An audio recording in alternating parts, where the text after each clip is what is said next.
Here's the video review for Generations Legends Tailgate with his little partner Ground Pounder here.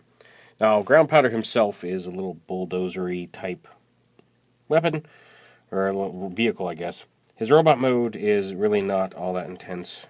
Stand him up. You can flip his little treads out, his arms, although they look way too long because the actual molded robot arm ends like right here.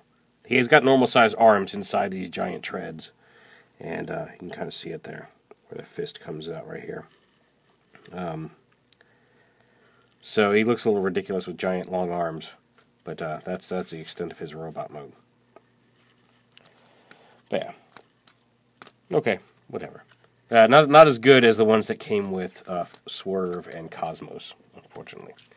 Now, Tailgate here is a very sporty car, a callback to his G1 alt mode, because it's clearly not, I'm pretty sure the more than meets the eye version of Tailgate, who the robot mode is clearly based on, doesn't have quite a sleek and alt mode. It's certainly implied that he does not. But yeah, this is a white sports car with some blue flames on it. It's just plain blue. There's no detailing around the flames, and then a little blue Autobot symbol.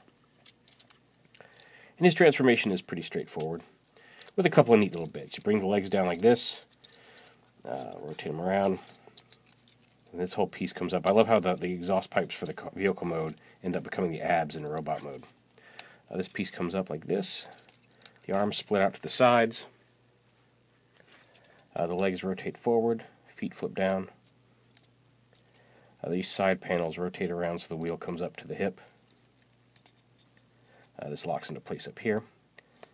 The arms come down, you rotate these panels like this, and he's got some elbow joints, and there he is. Now he does have some head articulation. With the back piece up the way it's supposed to be, it's hard to really get a grip on it to do it, but if you pull the backpack down a little bit, you can get in here. There's just not a lot of movement here, you can see, but there is a swivel hinge there on his headpiece to give him some movement. But you do kind of have to pose his head and then flip the back plate up into place because it's really hard. Unless you've got really tiny fingers, it's hard to get in there and get a grip on him with his back piece in place.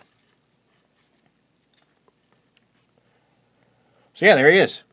And then Ground Pounder, aside from being a little robot mode buddy, also flip this little peg down and push this little white piece out. Becomes a little claw weapon that I guess is okay.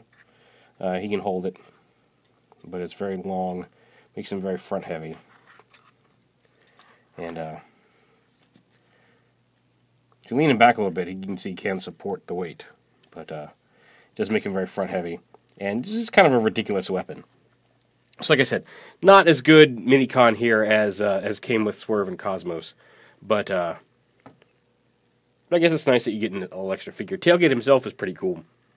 His alt mode, I think, like I said, it's a little sleeker than I would expect based on the version of the character, because he does very much look like his, with the smaller legs and the head and the chest, look like his more than meets the eye counterpart, which they've been doing with some of their figures.